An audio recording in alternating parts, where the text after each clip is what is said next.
Hi, my name is Tyler Mowry, and welcome to the Writer's Mind Podcast, episode 21.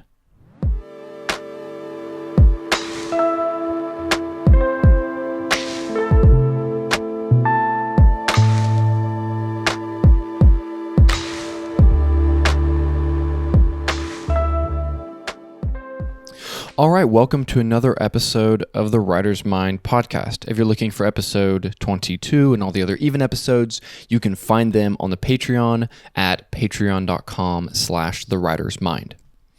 So today, I want to talk about a really interesting, weird idea, but I want you to just come along with this journey, on this journey with me today. So, have you ever read a scary story and then suddenly the whole world feels a little creepy, right?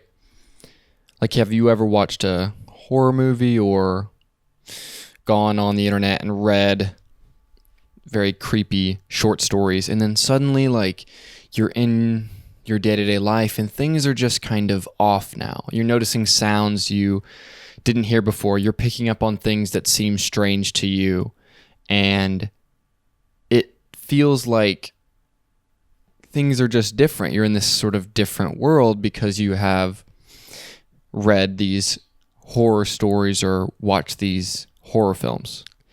And I think that there really is this element to where we create our own reality in that way, right? So when things come into our lives, when we put things in like a scary or creepy short story, then we go back out into the world, things are just different. And so I think that what this kind of shows is that your attention really shifts the reality that you're living in, right? Whatever you are focused on, suddenly that's how the world shifts with you, right?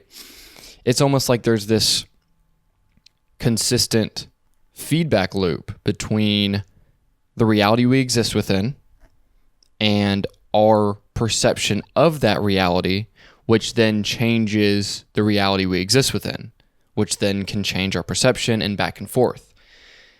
And there's this really weird separation, I think, between what we would consider base level objective reality and your mind's perception of whatever that base level objective reality is.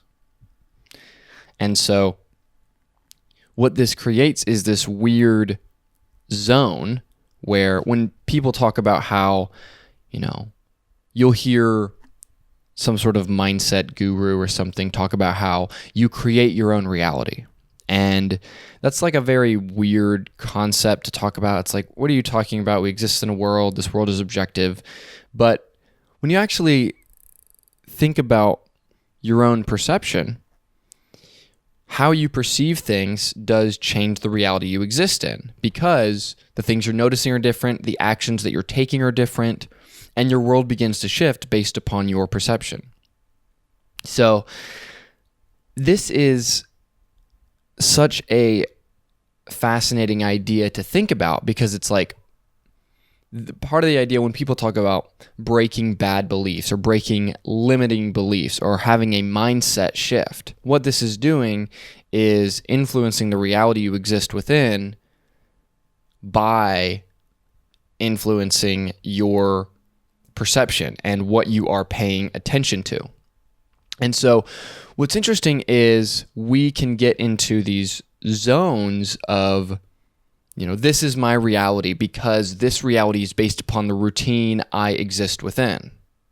So if you are going to work at a specific place, you're going home to a specific place that you sleep in, and you see specific friends consistently, you see specific family members consistently, suddenly your routine is your reality.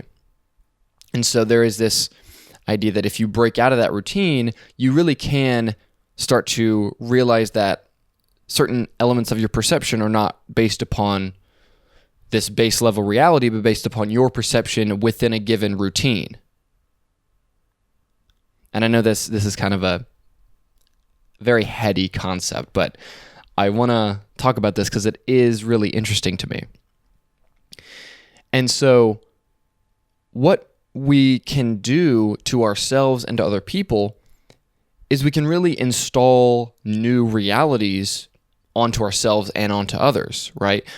And how do we do that? Well, we do that by giving people new information that shifts their viewpoint, and that viewpoint then shifts their perception of reality, which then shifts their reality. So this goes even further to this idea of your ideology, your specific set of political, religious, systemic, scientific beliefs, the hodgepodge of beliefs that are in your head that are sort of directing what you do are based upon your perception of the world. So as you are allowing yourself to break out of your routine physically, ideologically, you're also breaking out of that routine because you're allowing more weirdness, you're allowing more volatility, you are allowing more perception shifts to happen faster. So it's almost this is why people who are considered creative and they always have something going on is they have a higher propensity for their worldview to be consistently shifting, right? This is part of the idea of open-mindedness. Those who are heavily in a routine are going to stick to one major ideology for a long period of time. And I want to break down the concept of ideology a little bit more because you have different ideologies for different things, right? You have your core human, this is the way to live ideology, but then you also have an ideology on art. You have an ideology on money. You have an ideology on friendships. You have an ideology on relationships. You have an ideology on how all of these different things work. And sometimes those can be symbiotic, where your ideology in this area of your life matches very consistently with this one, but sometimes you have contradictions, right? People can have certain views on artistic style, and they can have certain, beliefs on ambition, and then they don't have strong beliefs, or they don't have a strong ideology in regards to relationships or in regards to money, right? Or you see very successful people do one thing very, very, very well, and then they have all this other chaos in their life that isn't, working, whatever that working means, isn't ideologically consistent, right? Isn't ideologically consistent for what you think that person who is highly skilled in this area would be doing with the other elements of their life, right? So if somebody is a fantastic filmmaker, for example, it's weird in a way to see them have such massive success in a certain area of their life and then have horrible failure in other areas because they have ideological inconsistencies in their life, in the sense of if they believe that doing an art form to the highest level is something to be of importance, but then suddenly these other elements of their life, they're not looking at them in the same way. So there's an ideological inconsistency there. So what we are doing is we are looking at our own ideologies and we are looking at our own perceptions of reality. And we are saying, okay, if we shift these different areas of our life, it starts to shift our existence. And what's interesting is when you think about a memory, right? When you think about when you were 12 years old, right? You can think about that, but it's fuzzy to you, right? It's hard to think about, if you're my age or older or whatever, it's hard to think about being 12. And part of that is like, oh, well, it was a long time ago. Well, sure, but it's partially that, and also partially the fact that your mental perception of reality is at a completely different place than it was when you were 12. So not only are you trying to remember a given event in this timeline, you are also trying to remember a previous perception of reality that you held. And I think that's really hard to do. It's hard to grasp onto that. That is why you have this feeling of like retracing memories, right? When you think back to a memory, who you are in the moment that you are thinking about that memory colors that memory. So every time you go back to a given memory, it's not crystal clear. It is constantly being recolored by your current perception. That's why we can have things that we heavily regret, or that's why we can look at things and be like, how was I so stupid? I don't get why I couldn't see this. It's like you couldn't see it because you were living in a different reality. You were living in a different world because your perception of reality was different than it is in the moment that you were remembering that event. And so I think that this creates this core idea where, wow, this all comes back to storytelling in the way of thinking about how your beliefs, not just your religious beliefs or your political beliefs, but like your beliefs on how base reality works, those beliefs affect your actions constantly. And when you shift those beliefs, then your actions are shift, which shifts your world. So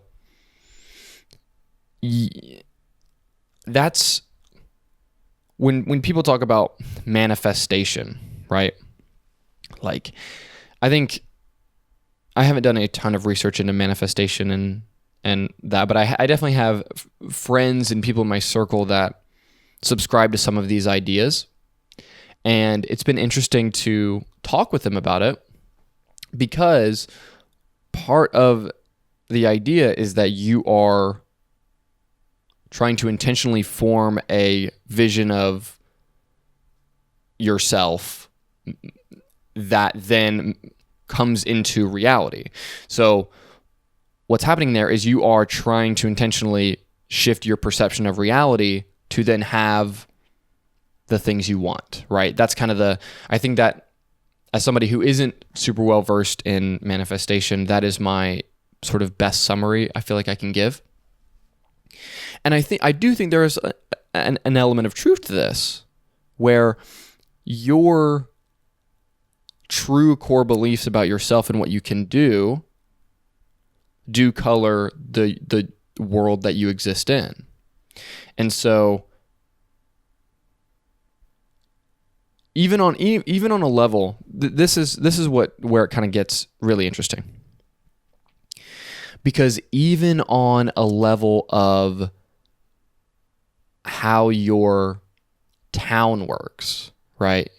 Or how the small subset of society you exist in, a neighborhood, a town, a suburb, your perception of how that place operates can change if you force yourself out of your routine and like take a different look at the society, this small society you exist in. Like, I think even raising your attention to just what's happening around you, I think what I've seen by trying to experiment with this idea, because this is something I've thought about for a little bit, just sort of about reality creation and attention. And when you walk around your city with a different level of attention, you realize that there's a lot of weird things happening all the time. People are like doing weird things that they shouldn't be. They are operating in a weird way. They're doing odd things in public. And what's weird about this is it sort of breaks this idea that I have, which is like, oh, in our society, in my neighborhood, in my city, we're all kind of doing the same thing. We're thinking in generally the same way, but then you watch what people are doing and you watch their actions, even on a day-to-day, like moment by moment level, and you're like, wait, why is this person doing this? They're actually having a completely different existence from me, right? And you can see people doing things that are different from you, or even looking at people. This was interesting. I was on a walk with a couple of my friends, and we saw a man with multiple, like, severely broken fingers, and it seemed like he was just walking home, but it was just even something like that was like something out of my ordinary. It was a small thing, but it was odd. And it was like, what this does is it creates this whole world around this person, right? Where it's like, this man has had such a different life experience than I have, right? Whatever situation he was in to cause this, like, just sort of alteration in his world versus mine, is like, that's really interesting.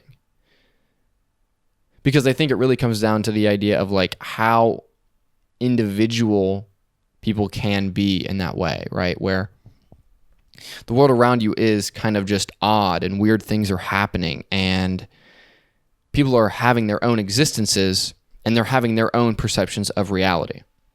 Now, I know maybe this is hard to follow. I don't know. I know I'm talking about a very weird sort of meta concept of reality perception here. So I understand if there's some people that are like, what are you even saying? I get that. But if you are trying to follow along with me, hopefully this is interesting, because to me, the point of this is that I do think that there is a real element there is this gap between the real world and your mind and your mind's perception of that world. And what's weird is if you can really get into that gap and play with things, you might find, if you're open really to playing with things, you might find that things are weirder or more different than you realized. And you might find you could really find entire different ideologies through that, And I think what happens is when you open yourself up to, like, legitimately open yourself up to consistent new ideas, I think it can really take you down these wild rabbit holes where you can very much get into places where you're like questioning reality and questioning your whole entire ideology on such like a fundamental level. And I think in certain ways, I'm sure people go insane doing that. But I think as somebody who's trying to think critically and is trying to break down how the world operates as much as possible and think about what is life and what is living and what is reality and how do we actually operate within this thing we don't understand, I think that can be really fun and interesting. And I think there's so many things that it's important to remember that even when we think we are reasoning from first principles, for example, many times we are still reasoning by analogy. I think you can go pretty fundamental before you are actually doing your own thinking, which is interesting looking at certain philosophers and thinkers who tried to do that, right? Rene Descartes, the whole I think, therefore I am guy. He was a French philosopher, and that was the whole I think, therefore I am statement was him trying to find the most fundamental first principles he possibly could without any reasons by analogy whatsoever, right? If I take away everything that I have just perceived about my reality, what are the basic fundamental things that I can believe for 100% certainty are true? That was what he was trying to do. And so he went all the way down to, I think, therefore I am, which that statement was saying, because I have the cognizant, I have awareness, I can think, thinking is happening. I must exist, and there must be a reality. And I think that's so intense that he was going, okay, how simple do I have to go before I can find things that I am truly certain about? That is a really interesting exercise that he went down, because so much of our world and so much of our lives are built by our perceptions. We believe we can do things. We believe certain viewpoints because we are in a certain situation of reality. This is also why I think conspiracy theories are so valuable as a concept to be in people's psyches, where it's like one of the elements of a conspiracy theory, which is essentially a theory that sort of breaks your current understanding of reality. That's kind of what a conspiracy theory is. So you can have government conspiracy theories, or you can have, religious conspiracy theories. You can have universe conspiracy theories. And these ideas are saying that maybe the world is not what you think. That's all conspiracy theories are saying. And I think it's good to have that in your psyche, because even if they are not true, it allows you the room to be like, okay, can I myself point at holes in the reality that I'm perceiving? Because other people are trying to. And maybe they're wrong about the certain holes they're pointing out in this reality fabric, but maybe I can do my own thinking and I can find holes in the reality that I'm in. And then it's like, then it's coming down to, okay, is that a hole in reality, or is that a hole in your perceptions? Like many times it's a hole in your perception of reality, So, I really don't know. I don't know if this is going to translate at all, or if people are going to be like, this is the weirdest podcast episode I've ever listened to.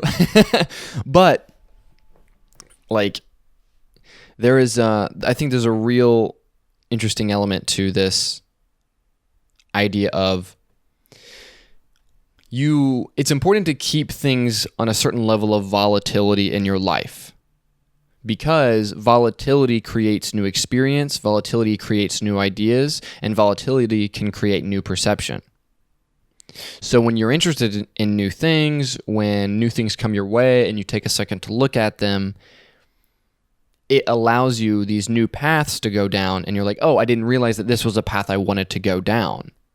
This had nothing to do with what I was doing previously, yet here is a path I'm interested in, and wow, this is something that I'm fascinated by.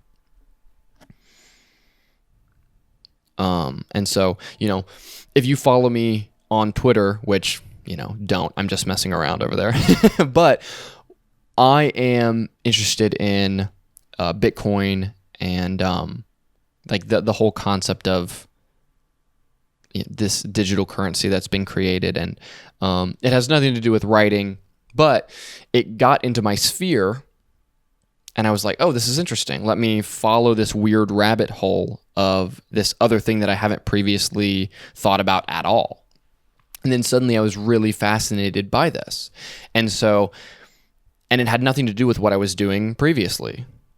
And I think that that's good because it is this constant personal evolution of your perception of reality. And I think that's really beneficial for anybody who is trying to be a thinker and is trying to be creative in any way. I think the first step of creativity is allowing new things to sort of enter your zone. Now, what's interesting, let me pull this up. I have this on my phone. A question would be, okay, how can you start doing this? Is there a way where you can jumpstart this kind of weird idea of paying attention to the world more, pressing boundaries, looking for weird things, looking for new information and these sorts of things? And there's this app, it's called Randonautica. And what it says is Randonautica takes you on a truly random adventure in the world. The idea is that the app simply takes you to a place in your vicinity. You can do it like walking distance, and you can say, okay, Randonautica, take me somewhere within a mile of me. It's like, okay, go here. So then you just kind of walk there and look around, right? And it's like, oh, well, why would you do that? What's the point? The idea is that it's sort of just, it's a very simple, free way to break your routine a little bit and just break your perception of your day-to-day a little bit and kind of look at what's going on somewhere else, kind of create a little bit of volatility in your life. So it may seem like a dumb exercise, but I also think it can be interesting. And I've done it with a friend a couple times, just kind of being like, oh, let's walk to this place. And there's been a few times where it's just like, oh, this is a weird thing. I didn't know this was like part of my town. I didn't know this thing was happening, And so, yeah, it's just fun. So that's a little, if you want to do like a practical fun exercise, that's a thing you can try. But yeah, I think to try to wrap up this weird podcast, I think that there is a real gap between our reality and our perception, or between what is reality and our perception. And I think that you really can shift reality by shifting your perception. And that is on a level of huge ideological beliefs you hold, like, religious, political ideologies. And then it also can be very small, intimate day-to-day things, like, how people in your city operate, why you do this thing and then this thing and then this thing, how you handle your friendships and your relationships and your family interactions. We have systems to handle all of these different things in our lives. And it's like, maybe it's a good idea to like break these systems a little bit to see how much they actually work, or to see if there are better ways to do things or more interesting ways to do things. So I hope that was interesting to you, and I hope you followed along. If you did, I would love to hear it in the comments if you're watching this on YouTube. So please continue the discussion in the comments. I'm really interested to hear what you guys have to say about this. That's all I have for you, and I'll see you guys next week.